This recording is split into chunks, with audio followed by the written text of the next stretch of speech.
Ancient Egypt, the very name conjures up images of towering pyramids, enigmatic hieroglyphs, and powerful pharaohs.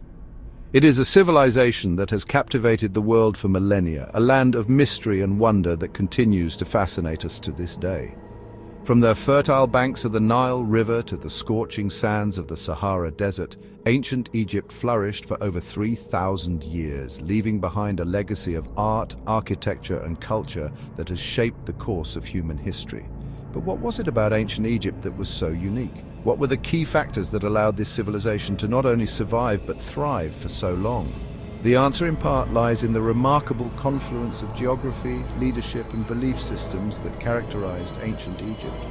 The Nile River, with its predictable annual floods, provided the lifeblood of the civilization, irrigating the land and allowing for the development of agriculture. This in turn led to a surplus of food and resources, which freed up a portion of the population to specialize in other areas, such as craftsmanship, administration, and religion.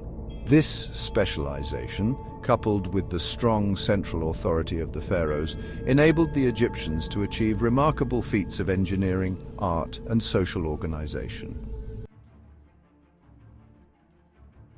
Around 3100 BCE, a pivotal moment in Egyptian history occurred: the unification of Upper and Lower Egypt under a single ruler named Narmer. This event marked the beginning of a new era, setting the stage for the rise of one of the world's most iconic civilizations. Prior to this point, Egypt had been divided into two kingdoms, each with its own distinct culture and identity. Upper Egypt, known for its rugged terrain and fertile valleys, and Lower Egypt, characterized by its expansive delta region, were often at odds with each other.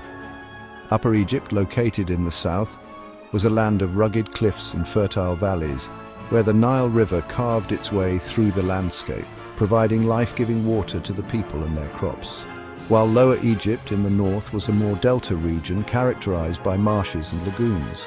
This area was known for its rich, fertile soil, which made it an agricultural hub and a center of trade and commerce.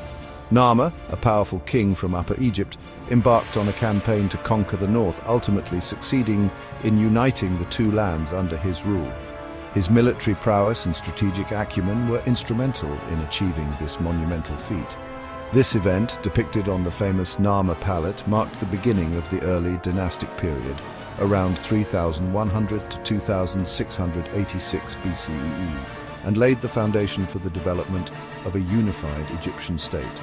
The Narmer palette itself is a significant artifact, showcasing the king's victory and the symbolic unification of the two regions.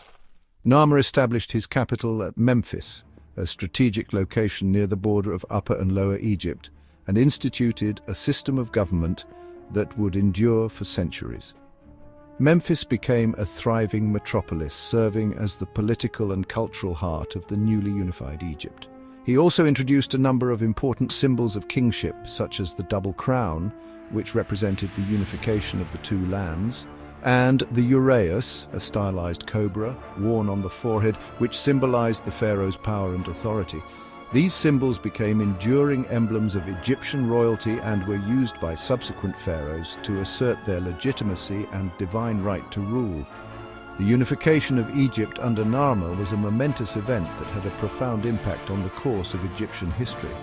It not only brought together two distinct cultures, but also set the stage for the development of a centralized state that could undertake grand projects and foster advancements in art, science, and architecture. It paved the way for the emergence of a powerful and centralized state that would go on to achieve remarkable things in the centuries to come. The construction of the iconic pyramids, the development of a sophisticated writing system, and the flourishing of Egyptian art and culture all trace their origins back to this pivotal moment in history. With a stable political system and a unified identity, the Egyptians were now poised to embark on a period of unprecedented cultural and artistic achievement.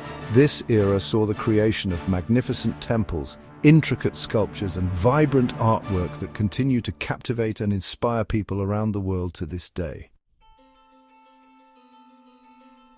The Old Kingdom, spanning from around 2686 to 2181 BCE, is perhaps the most famous period of ancient Egyptian history. This era is renowned for its monumental architecture, particularly the awe-inspiring pyramids of Giza, which continue to captivate the imagination of people around the world.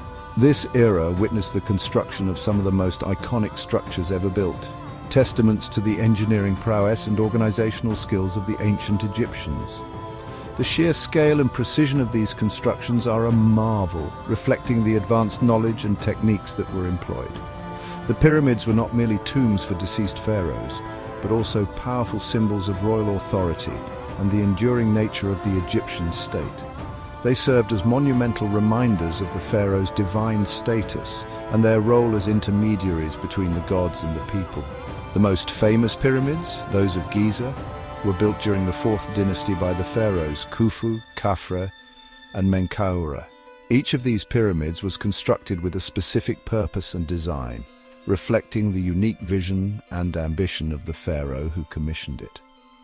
The Great Pyramid of Giza, built by Khufu, is the oldest and largest of the three, a masterpiece of engineering and a testament to the pharaoh's ambition and power. Standing at an original height of 146.6 meters, it was the tallest man-made structure in the world for over 3,800 years. The pyramids were constructed using massive blocks of stone, quarried and transported using ingenious methods. Their construction required the labor of thousands of skilled workers over many years, showcasing the incredible organizational capabilities of the ancient Egyptians. The Old Kingdom was not only a time of architectural achievement, but also a period of political stability and economic prosperity. The centralized government and efficient administration allowed for the flourishing of arts, culture, and daily life. The pharaohs held absolute power and were considered to be divine rulers, intermediaries between the gods and the people. Their divine status was reinforced through elaborate rituals and monumental constructions that emphasized their godlike nature. They oversaw a complex bureaucracy that managed the affairs of state, collected taxes, and maintained order. This bureaucracy was essential in organizing large-scale projects, such as the construction of the pyramids, and in ensuring the smooth functioning of the state. The economy was largely based on agriculture, with the fertile lands along the Nile providing abundant crops. However, trade and commerce also flourished, with Egypt exporting grain, papyrus, and other goods to neighboring lands, establishing itself as a significant economic power in the ancient world. Following a period of political fragmentation and instability known as the First Intermediate Period, which lasted from around 2181 to 2055 BCE, Egypt faced significant challenges. This era was marked by the decline of centralized power, leading to regional conflicts and economic difficulties. However, it also set the stage for a remarkable transformation. Egypt was eventually reunited under the rule of Mentuhotep II, a powerful and visionary leader who founded the 11th dynasty. His reign, beginning around 2055 BCE, marked the start of the Middle Kingdom, a period that lasted until approximately 1786 BCE. Mentuhotep II's efforts to consolidate power and restore order were instrumental in ushering in this new era. This era is often regarded as a time of balance and renewal, characterized by a resurgence of art, literature, and architecture. The Middle Kingdom saw the creation of some of Egypt's most enduring cultural achievements, with artists and writers drawing inspiration from both the past and their contemporary experiences. The pharaohs of the Middle Kingdom sought to restore order and stability after the upheavals of the First Intermediate Period. They succeeded in establishing a period of peace and prosperity that lasted for several centuries. Their reigns were marked by efforts to strengthen the central government, improve agricultural productivity, and promote trade. One of the most notable features of the Middle Kingdom was the rise of Thebes as the new capital of Egypt.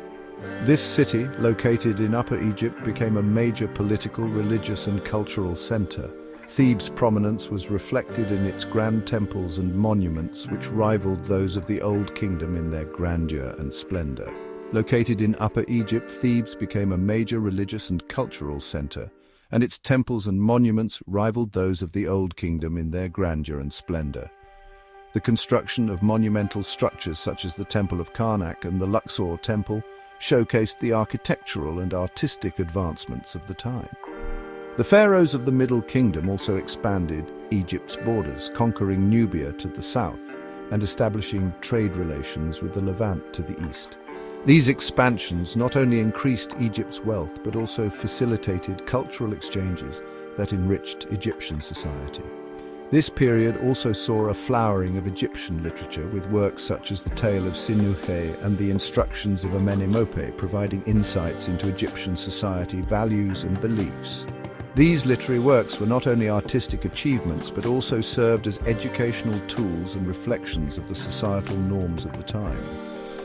The Tale of Sinuhe, for example, tells the story of an Egyptian official who flees Egypt after witnessing a political assassination and spends many years in exile before returning home. This narrative explores themes of loyalty, exile, and the search for identity, offering a profound look into the human experience during the Middle Kingdom.